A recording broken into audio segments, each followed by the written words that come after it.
So I'm going to try to.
No, you got me.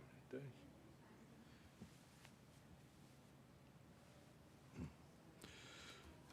you. Well, good morning. This is the Weber Road Church of Christ, and this is our Sunday morning class for January 24th, 2021. We have some announcements. I'd like to go over those briefly. A few announcements. Art and Lydia Gatika's daughter-in-law, Jacqueline, requested prayers for her family. Her grandmother, 2 uncles, and 5 cousins have COVID. And then we continue to remember in prayers the Elam family on the loss of Bruce's mother, Violet. Her service was yesterday. Now we'll join me in prayer, please. Holy Father in heaven, we thank you for this wonderful day you've given us again, another opportunity to serve you and to rejoice in the blessings you've given us.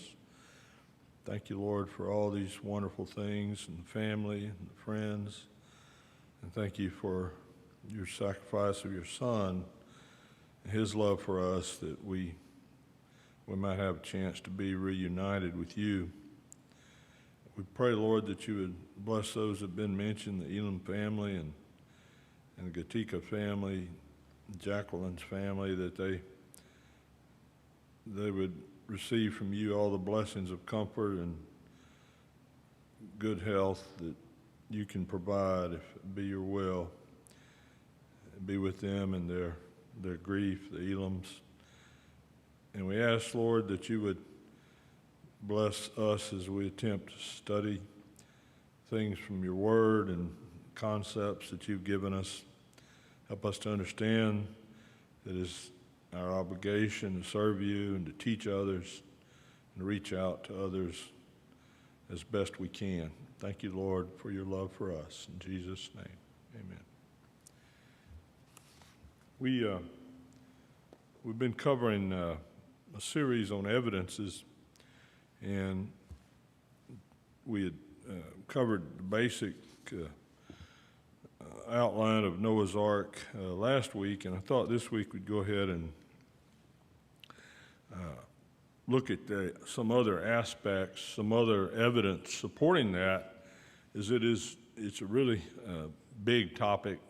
There's a lot of evidence that supports the story of the flood, and it comes from different places. Like I've tried to say before, we try to look at evidence that comes from multiple sources, and particularly non-religious type sources, archaeology work, history, a lot of things. If you go and look, you find a lot of evidence to support the Bible's narrative. So in that vein, we're going to look at some more evidence this week, and I just beg your indulgence. Some of it is going to be somewhat controversial. There's a lot of controversy out there in terms of these things we're going to look at, but then there's a lot of evidence too. And so where we will go with the evidence, and we will look at facts, and we will look at things that are interesting and pretty much undisputed, although you'll find when you start doing search on evidences and things, you find a lot of controversial things.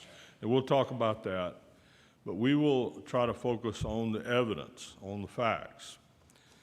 And in the search for Noah's Ark, in particular, the vessel, can you find it?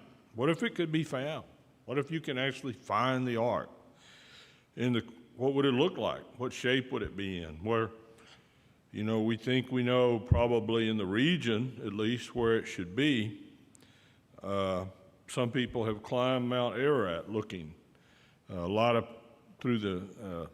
Particularly in the last century, a lot of people have gone up at different times trying to find it. The thing about Mount Ararat itself, the Bible mentions that the ark settled in the mountains of Ararat, plural. In fact, the actual word used in Hebrew is interesting because, and we won't go into that, but it's a different word than Ararat.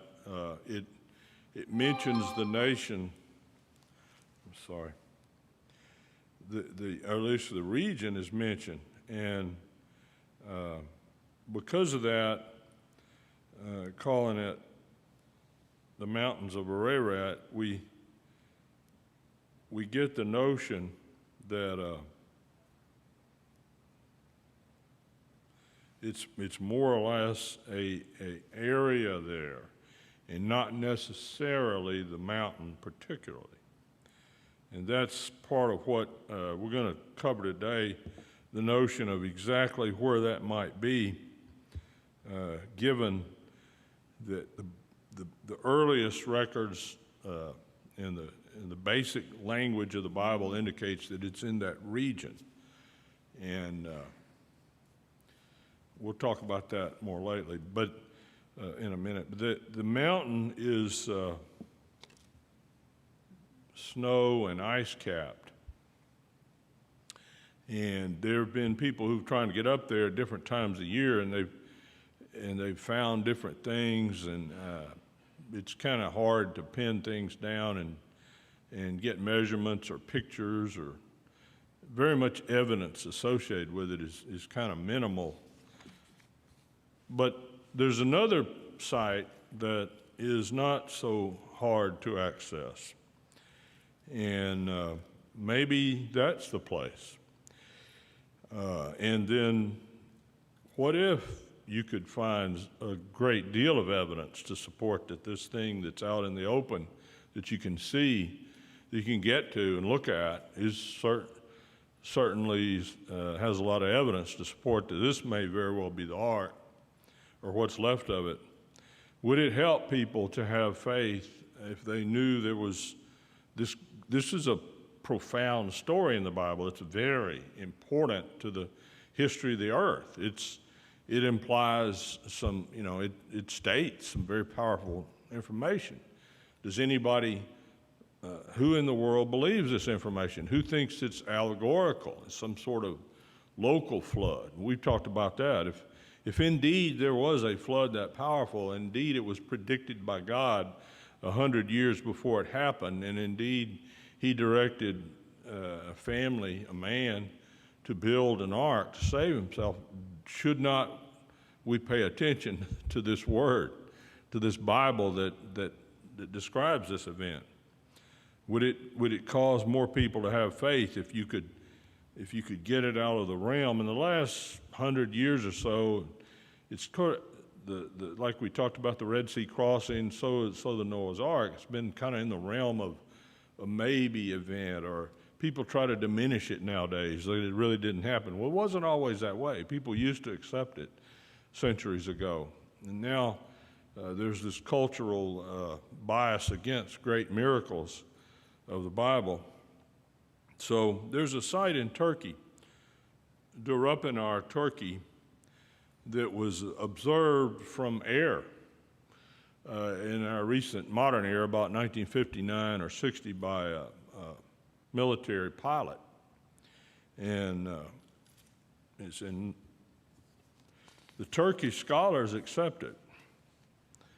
And we've used a variety of sources, as I said, for this presentation. Used some from the late Mr. Ron Wyatt, did some research on this. There were many other people done research on that. ABC's 2020, it was on TV, I believe in the 80s.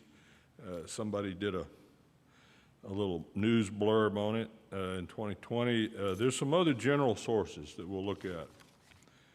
But there was a military pilot spotted this and reported it back in, I believe it was 1959, and by 1960 it was in Life magazine as people observed this sight from the air that looked like a boat shape, and it was in probably it was over 6,000 foot elevation at this site in the base of the mountains of Ararat in that area.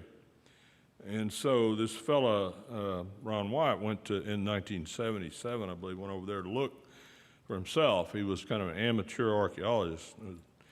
And so it was first looked at and it was dismissed because some people were looking for a 450 foot or 300 cubits long at 18 inches per cubit. They were looking for a 450 foot long vessel, and it was about 515 feet long.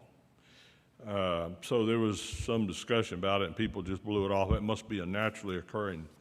So let me show you what it looked like.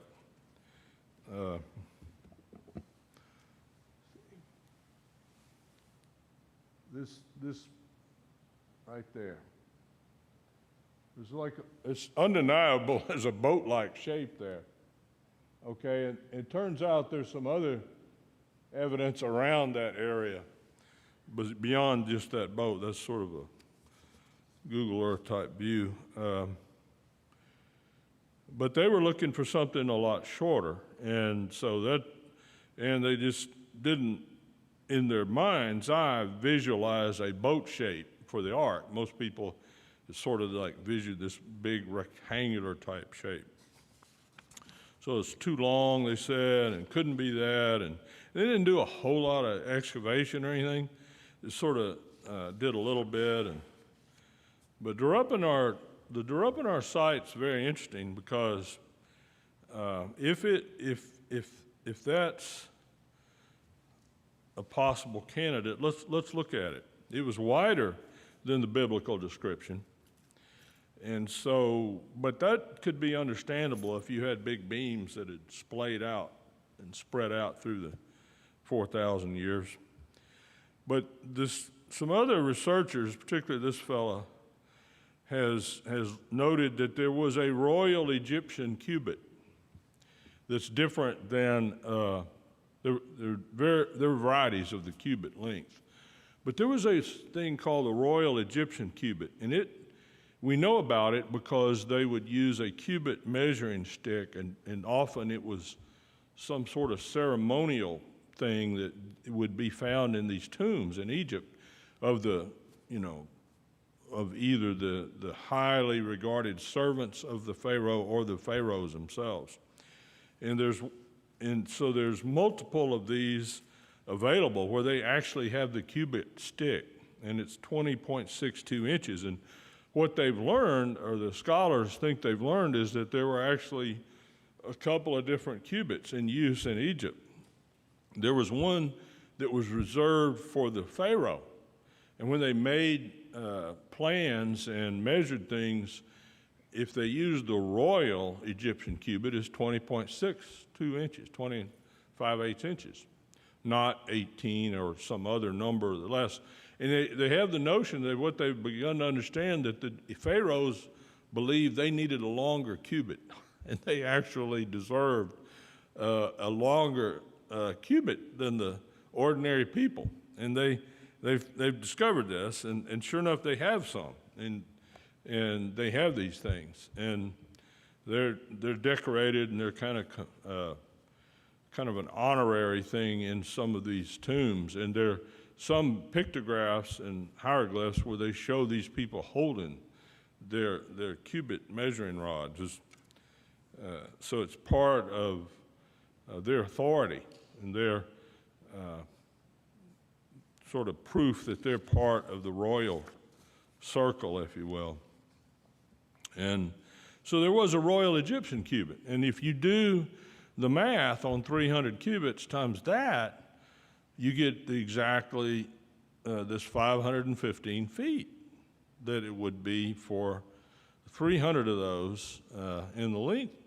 And then we have to remember that Moses, who wrote Genesis, was trained in all the arts and sciences of Egypt. In fact, biblical scholars believe he essentially was trained to be a pharaoh.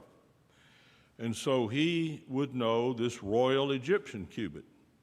So for him to write the Pentateuch, and inclusive of Genesis, it's a good bet that he's going to use this royal Egyptian cubit in the measurement. And so there's evidence then supporting that this 515 feet may indeed be the correct length to look for.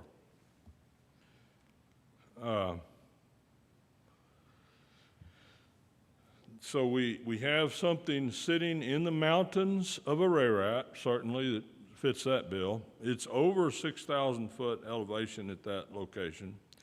And then when they studied it, they also studied it later, they found out that it looked like possibly it had moved from another location. And there's evidence that up the mountain from this, some distance away, not too far, there's another site that looks like a boat this same shape had settled there. And there's some interesting things found at that. And then there's even a monument at that higher location that's we don't really know what's going on with this monument. It's a very ancient monument, and it depicts a boat and a family in the boat and two birds. And it's a stone monument up there at that higher location. And in that depiction, here's the they're up on our site, one view, and you can see the boat shape there. I think it's pretty clear. This is the boat shape here. So what you and I do if we were investigating that, we'd go scrape off that dirt on those walls of the boat and try to find petrified wood or something. And so, but at this higher elevation, up the mountain, they found this monument. And it's a fascinating looking thing. Let's see if I got, we'll talk about that later, but right now we'll talk about when they got to the site and they decided, well, let's study this thing. Let's get some ground penetrating radar and let's look and see if there's this framework here for a boat. And sure enough, they did that. Some people did that, and they also scraped off the walls of this, what looks like the walls of the boat, and they found beam markings from beams that either disintegrated or the discoloration of the soil was pretty clear. There were structural members there, up and down, and they lined the walls of this thing that they had. Sure enough, there were beams there. And some of them are petrified and still there. And I'm fascinated by some of the things they found, just the facts, looking at the facts of what's there. One of the things they found, which intrigued me with my background, is they found what looks like, you can't describe anything else but a rivet assembly. And remember from the Bible tells us that before the flood, the earth had one language. And if you compute the years up until the flood, it's something over 1,700 years from creation to the flood. If you take literally these time, the mention of time that's in the Bible on the people having children, and you add it up, you get this 1,700 years. And so think about people living that long in one language and how long it takes for the population to double. There's been a lot of speculation about how many people really lived on the earth. And if you do the math, say population doubling maybe every 100 years, 125, 150 years, you get a pretty large population. 2 to the 17th power times 2, and you'll get some large numbers in the millions at least. And so you've got this huge population that's all using one language, and they're living several hundred years, and they have a lot of years to develop their skills. And so we're told that in the Bible that men knew how to work both bronze and iron before the flood. That implies they knew a lot of other metallurgy. And so, strangely enough, at this site, they found these. When you go digging in here, they did metal detection of the joints in this framework, and at all these joints, they had these rivets, and they dug some of them up and looked at and they're huge. Here's a picture of what they look like. Kind of semi-petrified. And you can see the outline and then the cylinder in the center where they were joining some of these joints, it looks like, on this boat. And it's an ancient boat. It's a boat shape, and it's at 6,000 feet elevation. What's a boat doing at that elevation? It's a strange thing to observe. So they brought a guy from Battelle, I believe, Memorial Institute, and some other, and I think he's a metallurgist, and they sent these things back, and they got an analysis of this alloy. What is this? And so, I found that fascinating. It was a iron and aluminum alloy. And when I first saw that, I read this years ago, I kind of said, well, what is that? There is no alloy. My background is mechanical engineering, and I knew of no alloys of iron and aluminum of any practical value. Most aluminum alloys are, aluminum is alloyed with small quantities of other elements, some copper, beryllium, some other things, to add strength to the aluminum matrix, okay? But you don't mix aluminum and iron. And so I saw those assays from 1980s that they proclaimed in this video, this guy, and I said, that doesn't make any sense. I didn't know of any. Well, sure enough, looking at it just the other day, I looked up, let's see, because I've never heard of an alloy of aluminum and iron. And sure enough, in 2015, there was the university in South Korea, Pohang University, and somebody doing research there developed some alloys of aluminum and iron. They're called ferroaluminum alloys, and they were very strong. And they made a news article about it because they had created, it was lighter than iron. Obviously, it's got this aluminum lightness in it, and it's stronger than titanium. And it's cheaper. And titanium, if you got any metallurgical understanding or done any work in the refineries, we use titanium for highly corrosive applications. It's so horribly expensive, you never use it unless you absolutely have to. But there are a few cases, I think one case I saw where we had to use titanium. The corrosion was so aggressive.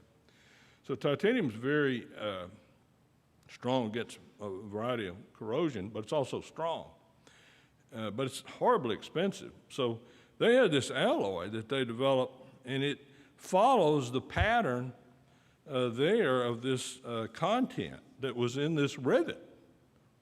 And now they actually sell ferroaluminum alloys. I found online sources out of New York. There's a company that specializes in some of these specialty alloys, and they've got it on their list. And they've got a variety of ferroaluminum alloys in their array of specialty alloys. Recent developments, high technology. And one of the things they found was this content it was iron, and these percents don't add up to 100% because it's partly petrified, and some of the metal's been displaced by sand and silica and different things. But of the metal that's remaining there, if you add that up, and then do a proportional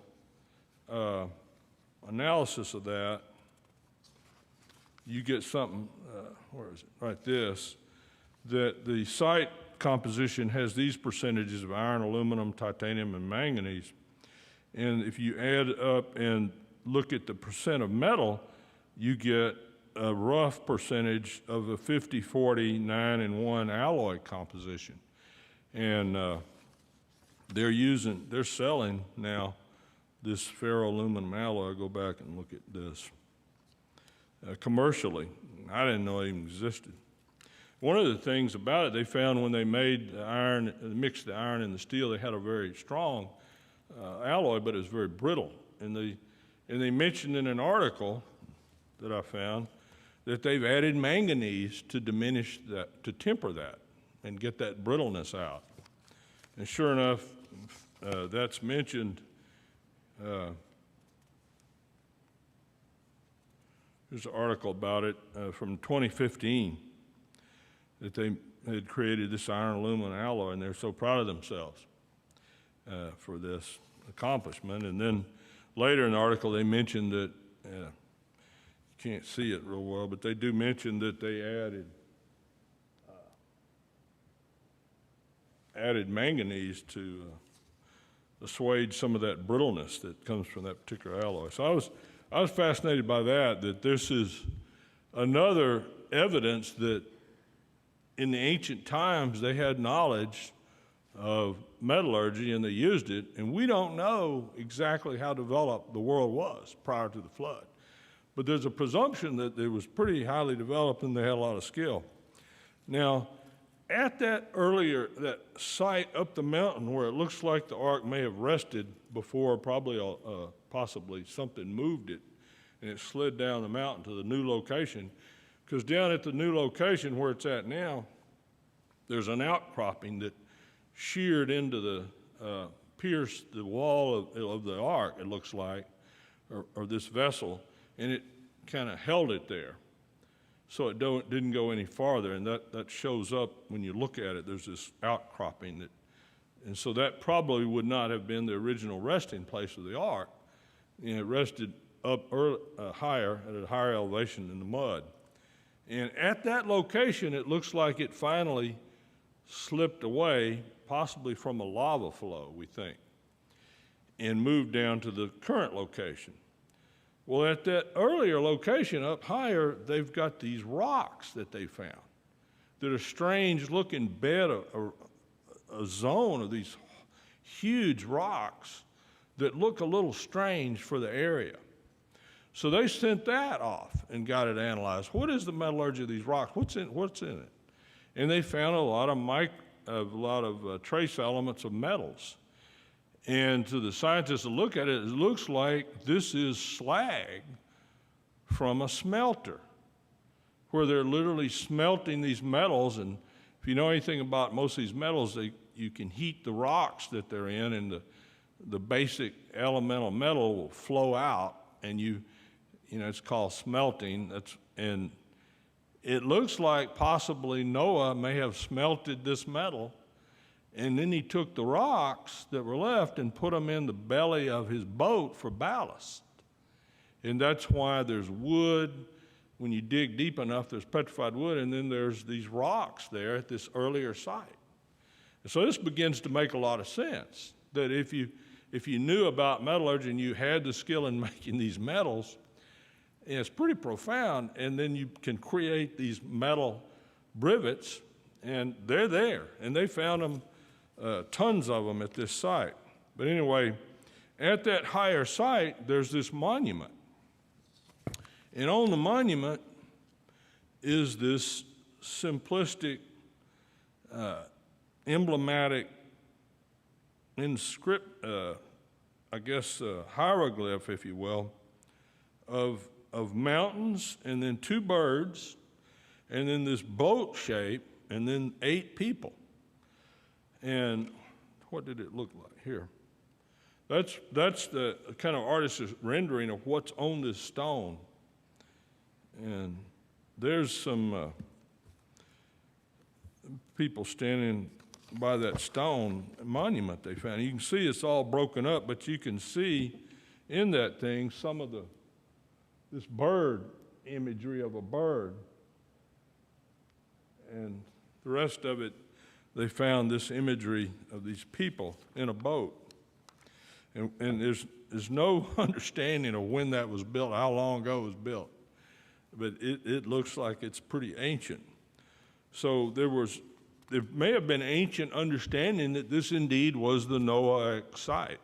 This is the boat where it landed.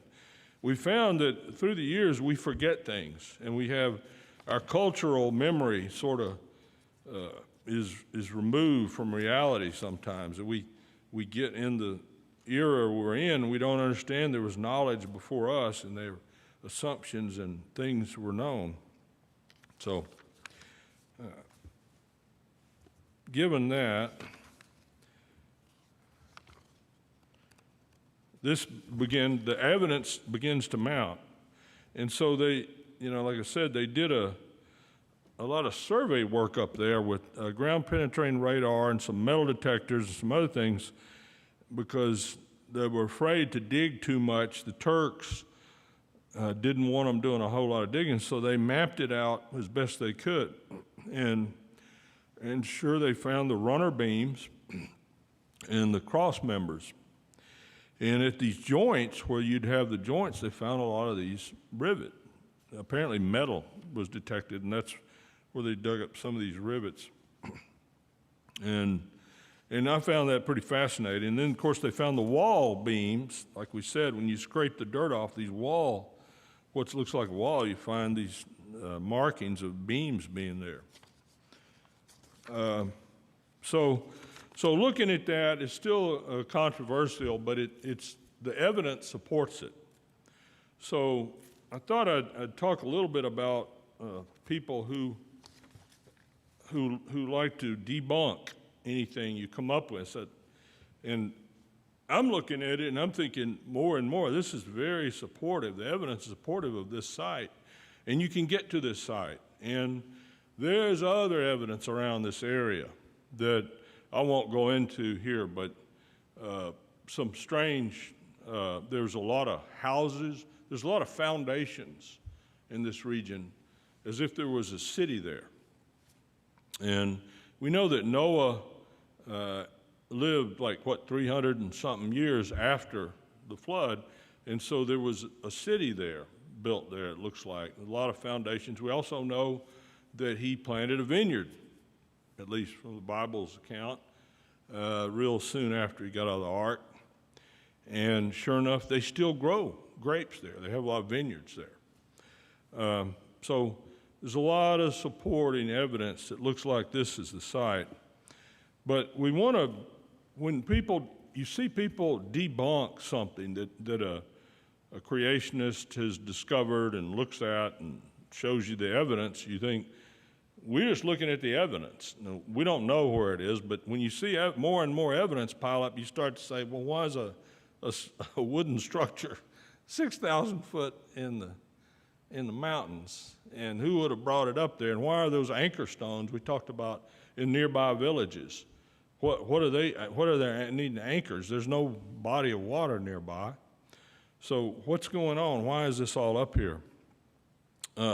So we need to beware of frauds and charlatans and hoaxes, but we also need to look at the evidence that cannot be debunked, because most of the debunking you'll see when somebody debunks some statement, it's an ad hominem attack on the person.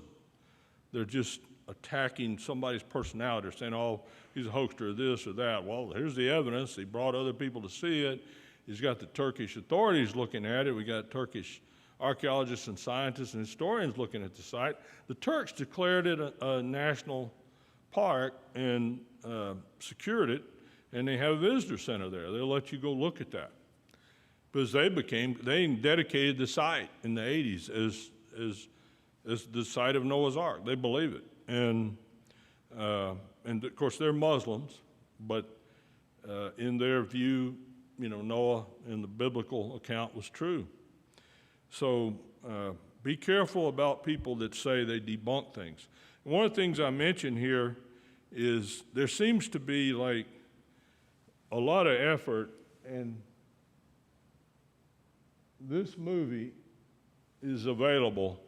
And Ben Stein did this movie. Ben Stein is a Jewish fellow. He's an actor. You've seen him in movies. He's also a degreed lawyer, I believe from Harvard. I think he was #1 in his class. He's a brilliant guy.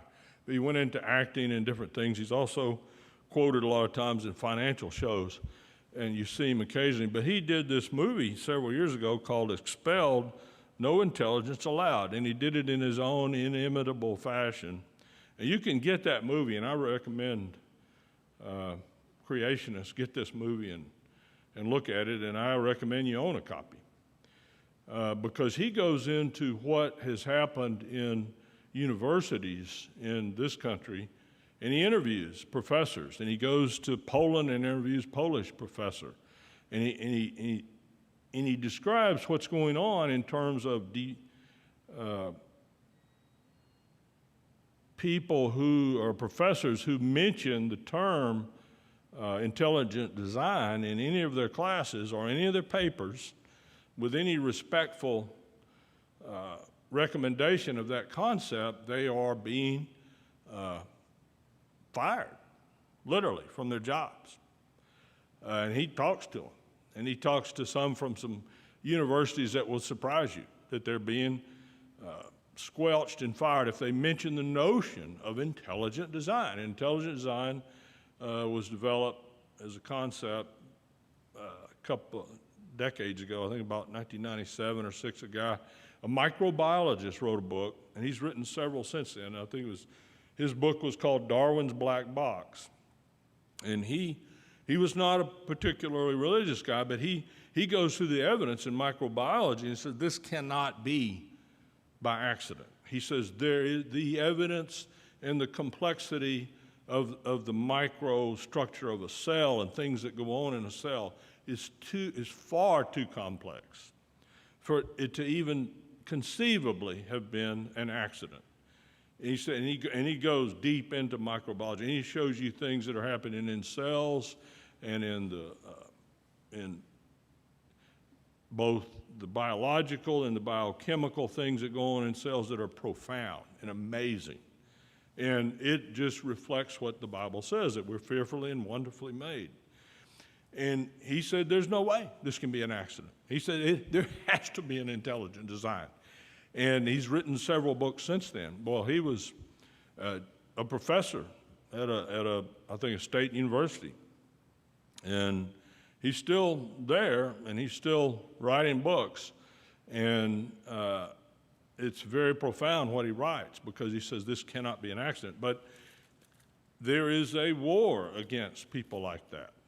And they will fire you from most academic jobs if you are found proclaiming that the evidence is too profound to believe in evolution. It's just too much. There has to be a creator.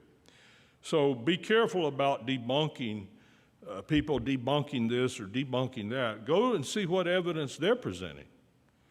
Are they presenting evidence to debunk it, or are they just saying, oh, it's inconclusive?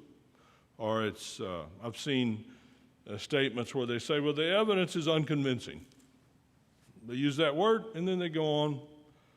What evidence are you bringing forward? That's what I keep. Wait a minute, you're just saying that's unconvincing. I'm saying it's pretty convincing. Like when we looked at the Red Sea crossing, they found like 10-mile-long string of chariot debris in 600 feet of water between two big plains where you could have had more than 1 million people assembled. Several million. There's room for several million people in this one zone where the Bible says that it happened. So they say, well, that's unconvincing. And I said, what could convince you? What evidence are you looking for if you don't assume this evidence is powerful? So be careful when you see articles and they start debunking things. Ask what evidence they're using to debunk it with.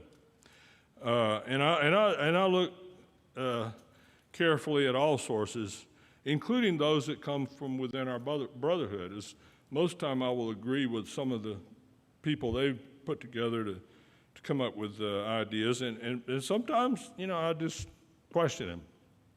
But be discerning and inquisitive, and look at all the facts. I've got a book here I brought today. There's a Judge with Righteous Judgment, I like these. There's a book that I recommend that I don't believe this guy's in our brotherhood, but he's Evolution and Human Fossil Footprints. And he goes all over the world, and he brings up pictures of dinosaur footprints and human footprints married together, where the humans obviously were walking in the same path. And the basic evolutionary theme is that dinosaurs are separated from man by 70 million years. That the dinosaurs died out 70 million years before man arose in his evolutionary cycle. But he goes all over the world and finds them. In fact, you can see some in Texas. And a lot of people don't know there is a state of Texas Dinosaur Valley Museum up in Glen Rose, Texas, and it's on the Paluxy River. And the Paluxy River has has a very steep slope in it, like I think it's 7 foot per mile. And so they have a lot of floods, and that thing gets flooded. And anyway, you'll see dinosaur footprints there. Well, they don't tell you that a few embankments over of earth were moved a few years back, and they found a trail of human footprints in the same area, crossing the dinosaur footprints, and then there's a few footprints where they're on top of each other. So there's a lot of things like that that just aren't spoken, but they're there. And they'll also use an argument that says, well, they're not a trained archaeologist, so therefore they can't possibly be telling us the truth. We have to have, well, they own the universities, these people that are atheists and agnostics, and so they won't let somebody get the PhD in a lot of these places without bowing to their assessment and their views. So you'll see them say, well, they have to be trained archaeologists before I believe one. Well, here's a story I like to tell, and you'll know who these guys are. I think you'll recognize them. Okay, those two guys were, and you know who those are. That's our friends Orville and Wilbur. They were bicycle mechanics, and they also operated a telegraph office and did a lot of other odd chores to make a living. They were not university-trained engineers in any stretch of the imagination, but in 1903, they were competing with this guy. And you may not know who this guy is, and who's he standing with. This is a guy named Professor Langley, and he had, I think, an equivalent of $1 million grant from the federal government at the same time to try to develop a flying machine. And he was the third overseer of the Smithsonian Institution. He was a highly regarded professor. He spent time at, I think, Harvard, or the U.S. Naval Academy, and some other places. And he was an astronomer by training and specialty, and he knew a lot about astrophysics, and he published, and he was a highly regarded scholar. Well, he put a team together to try to build a human, or a powered flight vehicle that you could carry a human in, and he had some colossal failures. They got on the Potomac River, and they had had a vessel on the Potomac River, so if it fell, it would fall in the river, and they failed twice in two great colossal failures trying to get something to fly, and they were heavily funded, and these two guys here beat him to the punch, and they didn't have any support at all. They were saving their money, and what they did, they would save their money, do their research, and they'd go to Kitty Hawk with a glider they had built, and they used a formula. I happen to know a story of this, so I'll bore you with it, because in 2003 or 2002 or 1, a big group of people got together and decided they would recreate the Wright brothers plane flight in 2003 on the same date that they did it as an anniversary of 100 years of flight.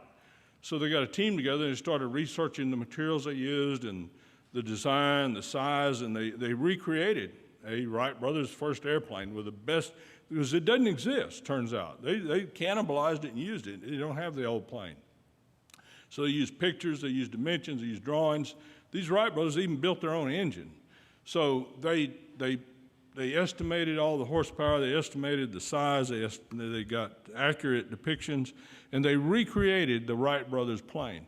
And they were going to fly it in 2003. And they got out there at Kitty Hawk, they put the rails down so you have no friction across the sand, and they turned it in the right direction.